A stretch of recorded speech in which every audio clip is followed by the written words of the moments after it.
I didn't really know which story to tell because strangers talk to me all of the time. When I was 15, I went to Israel on this like Zionist trip, whatever, with like my synagogue, and we all got awards at the end of the trip, and I got the award for being the person that attracts the most crazy people. They come to me, strangers come to me, and then they tell me their secrets and their problems, and that's one thing that I offer as a service. Today I actually shooed somebody away because I was like, I can't take it anymore. I have one story I'm supposed to tell. I've already told you before. So this is a story about me having to talk to strangers, which is something that I'm very comfortable with, in part because I attract so many people to talk to me, and in part because I do things like this. Like I don't have a problem talking to the people. And about 6 years ago, I went in the same week from being a chaplain at a hospital to deciding that it was a super smart idea to open an independent production company and be a producer, which I definitely didn't know how to do. But I figured it out. The director, my friend Carlo, and I started making films or writing about whatever. We had big dreams. And a while passed, I came to TIFF by myself to the Toronto International Film Festival, and I just like schmoozed and networked, and I was like the shit, basically. I thought I was, at least. I was 20-something, I don't know how old, but I was young, female producer who knew nothing, but I knew how to like work the room somehow. I was talking to strangers left, right, and center. I figured out that if you wear a low-cut dress, that is also helpful and disturbing, but you gotta like work what you have, and I had no skills, so but we had a good idea, and I Googled everybody's faces. I found out who I need to know, which were the people at the networks that I need to like approach in a video game like fashion. I would just like scout them in the crowd, and I would go directly to them, and I would talk to them with a lot of confidence. And we got a deal with CTV to give us some development money to make a documentary. Huge deal. We turned it down. No, it's okay. It didn't work out. Thank you, though. I did feel like the accomplishment was like getting in the room and having a meeting at CTV in Quebec, and Buddy presented us with an offer, and we were like, no, we don't like the terms of this agreement, so we're not going to take it. He told us we were the only independent documentary filmmakers he had ever met who had turned down a deal at the CTV, which I don't think was true, and I also felt highly proud of. Then one thing so that was a very successful moment. Something that also happened at TIFF is that I schmoozed so much that I met somehow the guy who runs POV magazine, and he took me out to lunch with like white tablecloths and everything, and like gave me a mini film school and told me what I need to do, and I believed everything he said and believed he was my new ally and mentor, which is what I had been looking for. He was like, listen, you need to come and meet me at IDFA, the International Documentary Festival of Amsterdam. It's the festival in Europe, and you must go. And I was like, well, yes, I must go. We had no money, but I went. We figured it out, spent thousands of dollars. I go to Amsterdam, and it's November. And I'm a fairly well-traveled person. I've been very fortunate in many places. I don't have a problem going somewhere, like I said, meeting new people. The thing with the film festivals is, in Toronto, people are, even though it's international, people are really quite friendly. And I felt like I could go up to anybody and it wasn't really super scenestery. In Amsterdam, it was, this is gonna make me sound like an asshole, but I kind of am a little bit. But I had never had a problem making friends. I didn't know what that experience was like, but nobody wanted to talk to me or hang out with me. And so I tried like different tactics to make friends. And I fancy myself to be like quite charming and interesting. Nobody was having any of it in Amsterdam. These people were there to make big deals. CTV, nothing. Like they could give a shit about my little film. I had hand-sewed little booklets that were our like press kits. Hand-sewed them. I thought that was so beautiful. Nobody cared. Probably wiped their asses with them, or like rolled a joint with the fancy vellum paper that I used, you know? I was like, and that nice man who took me out to lunch was nowhere to be found. He wouldn't keep the meetings that I kept trying to make with him. There was another gentleman who I met, also known as arch nemesis, and if some of you were at Raconteurs a couple months ago, you may have heard me talk about, thank you, friend, a gentleman that I refer to as, what did we call him, Jimmy Blitz? Whatever, he was my arch nemesis. Short story, I met him in Toronto. He's like, yeah, I'm gonna see you at IDFA, it's gonna be amazing, and I'm gonna hook you up, and we're gonna be so collaborative and make movies. He was the worst, the absolute worst, and talked so much shit. I was just discarded everywhere. So I tried to make friends by like smoking cigarettes and drinking alcohol, which is like, it worked like on the TV and it didn't work for me. I just felt really drunk and tired a lot of the time.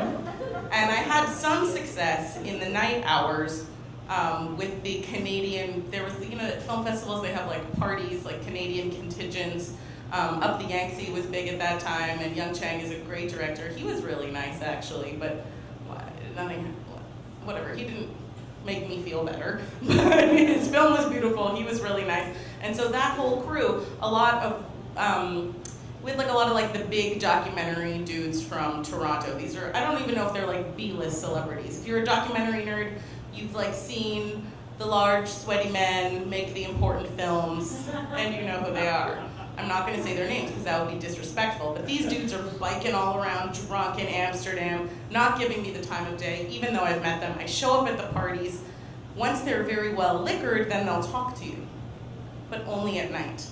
So I tried to do my best networking at night. I made no deals. I quickly discovered that I would just see films, which is really not what you do when you're a producer at a film festival. You don't see the films, you just like schmooze and drink and smoke.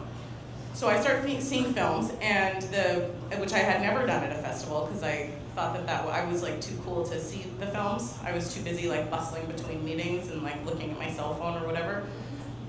I go and see the films. IDFA is also known as the saddest film festival because all day you spend learning that like there are no more icebergs, like pandas have no place to live, women are used as like a tool for like rape is like still involved in war, and like you just are defeated, which is why I happen to think people drink so much in the night. It is a completely brutal and horrible experience to sit through like 6 documentaries a day that tell you all of the worst things about the planet of all time.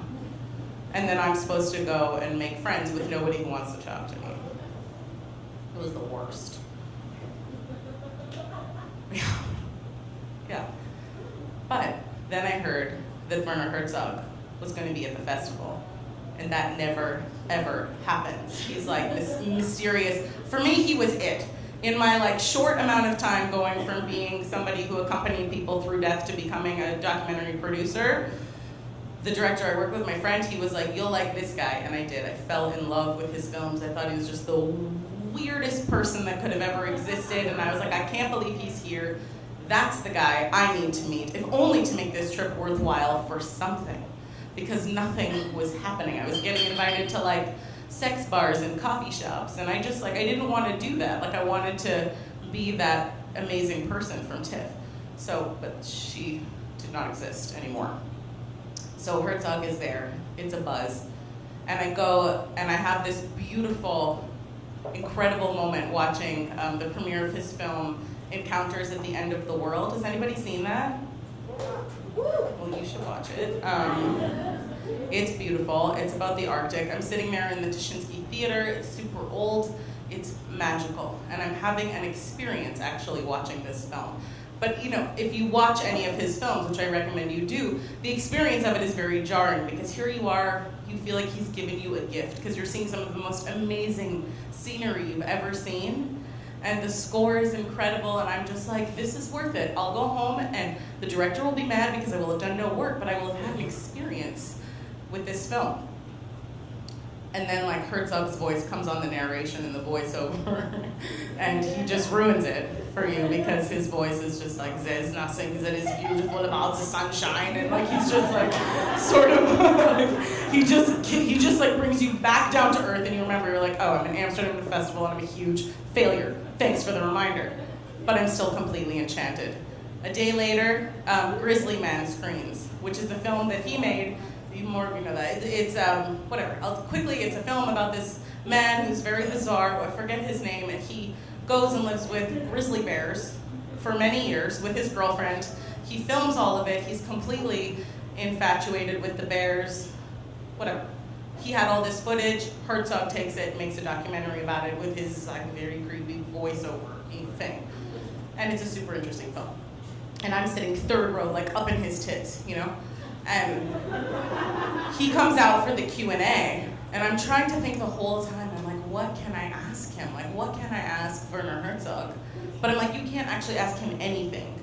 He will like turn you to stone with his eyes, and he wore a trench coat the entire festival, didn't take it off indoors ever. I'm like, why don't you relax? But he can't, because he's the weirdest. And and have like a weird kind of crush, like I picture us holding hands, and like he tells me secrets about films, and we talk shit about all the Canadian producers. So I'm third row, and I'm trying to think of what I can ask him to like get his attention. I decide obviously nothing, because I'm the worst and he's the best. And then people are asking all kinds of things, and then this woman raises her hand and she's like, so Herzog, just to be clear, was not in the film. He had footage of this man who died. He wasn't there. He never met him. This woman raises her hand and says, so what was it like to be like with the bears? Like, were you scared of the bears? And I was just like, you insult him. And I'm third row and he can see me. And I just like roll my eyes and put my arm up on the back seat. And then I realize that and I'm not sitting with anybody because I have no friends and nobody will talk to me. And he looks straight at me, and we have a moment before he answers the question. We did not speak, but there was recognition that that woman was stupid.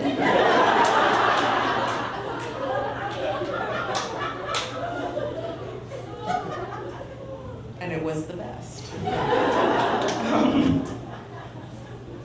He was the only stranger worth talking to. I can promise you that at that festival. We didn't speak, but we spoke.